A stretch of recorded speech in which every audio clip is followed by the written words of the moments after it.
Thank you جی. گلا ویسے بھی ساتھ نہیں دے رہا، کوشش کرتا ہوں. بڑی مہربانی. جناب چیئرمین، آج نہ صرف یہ کہ پورا ہاؤس سوگوار ہے بلکہ پوری امت مسلمہ جو ہے وہ سوگوار ہے کہ فلسطین میں جو ظلم اور بربریت کا بازار گرم ہے اور جس طرح معصوم بچوں کو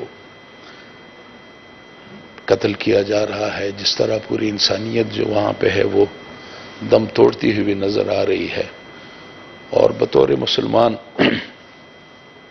ہم سب کے لیے یہ ایک لمحہ فکریہ ہے کہ کیا مسلمان جو ایک امت واحدہ ہے، کیا یہ دنیا کی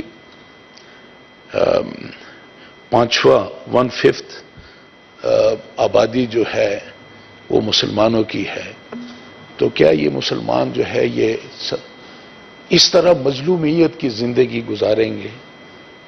سوال یہ ہے کہ فلسطین کا مسئلہ ہو یا کشمیر کا مسئلہ ہو، یہ کل کا مسئلہ نہیں ہے، یہ 2-4 روز کا مسئلہ نہیں ہے، یہ کسی مہینے سال کا مسئلہ نہیں ہے، یہ مسئلہ جو ہے یہ کتنے سالوں سے چلا آ رہا ہے، اور جناب کتنے سالوں سے ہم قراردادیں پاس کر رہے ہیں، اور یہ بے جان قراردادیں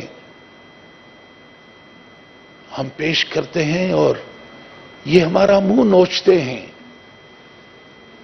کہ تم اتنے بے حس اور بے بس ہو چکے ہو، اور صرف اپنا کام نہیں کر رہے لیکن میرے ذریعے سے تم فلسطین والوں کی مدد کرنا چاہتے ہو، میرے ذریعے سے تم کشمیر کو آزادی دینا چاہتے ہو. جناب چیئرمین، یہ جو روش ہے اور جس خواب غفلت میں امت مسلمہ ڈوبی ہوئی ہے، اس بات کو بھول جائے کہ فلسطین کے مسلمان آج ایک مظلومیت کی حالت میں ہیں، مر رہے ہیں، پٹ رہے ہیں، لٹ رہے ہیں، تو ہم محفوظ رہیں گے. ہم اس کبوتر کی طرح ہم نے آنکھیں بند کی ہوئی ہیں اور ہم سمجھتے ہیں کہ بس ہم قرارداد پاس کر کے ہم اپنا فرض پورا کر لیں گے. تو جناب چیئرمین، یہ ہے کہ ایک زوراور شخص کمزور کو مارتا ہے، اس کو ایک چپیڑ مارتا ہے، وہ جواباً کہتا ہے کہ اب کے مار، پھر وہ دوسری طرف سے چپیڑ مارتا ہے، وہ کہتا ہے اب کے مار، اب کے مار، اب کے مار، اور اس کی درگت بنا لیتا ہے. ہماری یہی حالت ہے کہ اب کے مار، اب کے مار. جناب ہمیں کیا کرنا ہے؟ 2 باتیں ہیں جناب چیئرمین، کہ ہے جرم ضعیفی کی سزا مرگ مفاجہ، اس کو ہمیں ماننا پڑے گا. ہم نے کیا کیا؟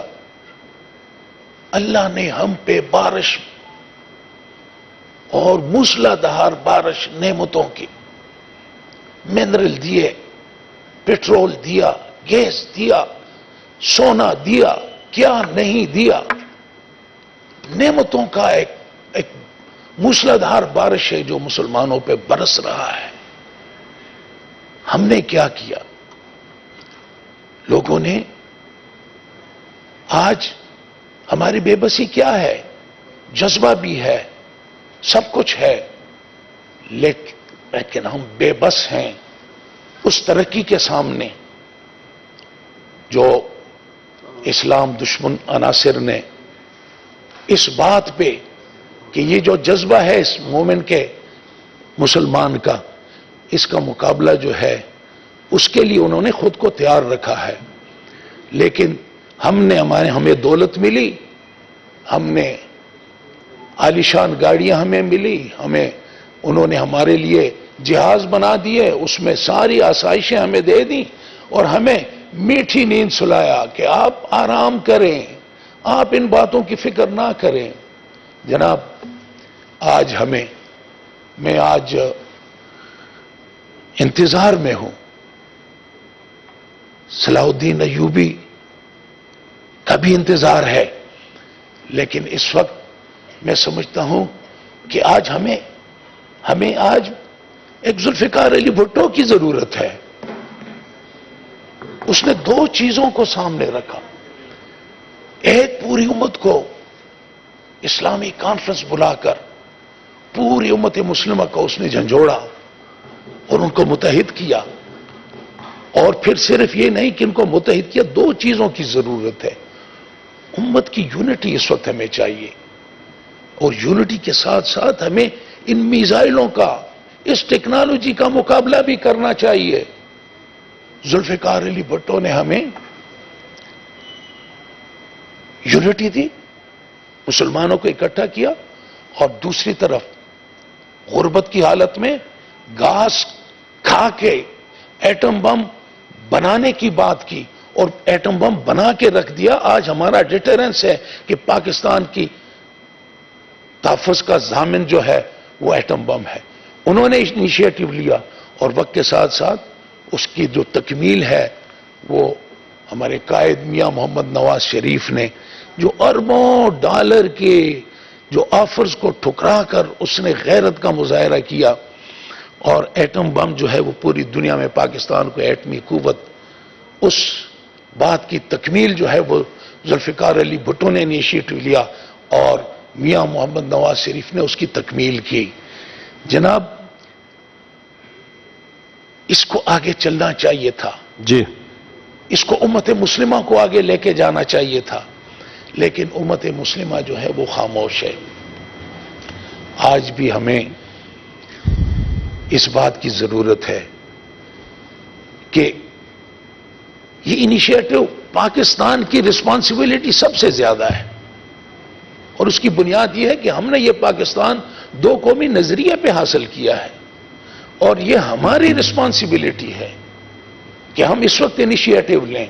اور میں سمجھتا ہوں کہ OIC جو OIC بن گیا ہے اس کو چھوڑ دیں. آج ہماری حکومت کو چاہیے کہ آج پوری امت مسلمہ کو یہاں بلا لیں، پاکستان میں سب کو اکٹھا کر لیں، اور پوری دنیا کے پاس، ہمارے پاس اگر بموں کی ٹیکنالوجی کی کمی ہے تو ہمارے پاس ایک قوت ضرور ہے. اگر ان سارے مسلمانوں کو اکٹھا کر کے ایمرجنسی میں سب کو اکٹھا کر کے اور صرف ایک اعلان کر دیں کہ جن جن ممالک نے ظالم اسرائیل کا ساتھ دیا ہے ان کے ساتھ ہمارے سفارتی تعلقات، ہماری بزنس، ہمارا کاروبار ہم ختم کرتے ہیں. جناب، یہ ایٹم بم ہے آپ کے ہاتھ میں. اگر جرت ہے، اگر کوئی لیڈرشپ ہے، اگر کوئی قائد ہے، اگر کہیں ہماری غیرت جاگتی ہے، اگر ہم صرف لفاظی سے فلسطینیوں کی امداد کرنے کی بجائے حقیقت کی طرف آتے ہیں، تو میں یہ تجویز کرتا ہوں کہ پلیز پاکستان کے حکمران اٹھیں. میں اپنی قیادتوں سے بھی، مختلف جماعتوں سے بھی، میں اپنی قیادت سے بھی کہوں گا کہ اس بات پہ اس حکومت کو مجبور کریں. گو کہ یہ حکومت ہماری جو ہے یہ نگران حکومت ہے، لیکن ہمیں ان کو مجبور کرنا چاہیے کہ وہ پوری امت مسلمہ کو پاکستان بلائے، کیونکہ پاکستان کا فرض ہے، اور یہی ہماری اس وقت ہم یہی کچھ کر سکتے ہیں. ادروائز ہم تو اگر پانی کی ایک بوتل بھی نہیں دے سکتے. تو میرے ساتھ بیٹھی ہوئی بہن نے کہا تھا کہ ہم مہنگائی کے طوفان کو اگر ہم سینہ اس کے سامنے تان نہیں سکتے تو اسرائیل کے سامنے ہم کیا تانیں گے. Thank you sir. بڑی مہربانی جناب، شکریہ. Honourable senator Fauzia Arshad please. جناب چیئرمین صاحب، یہاں پہ ہم سب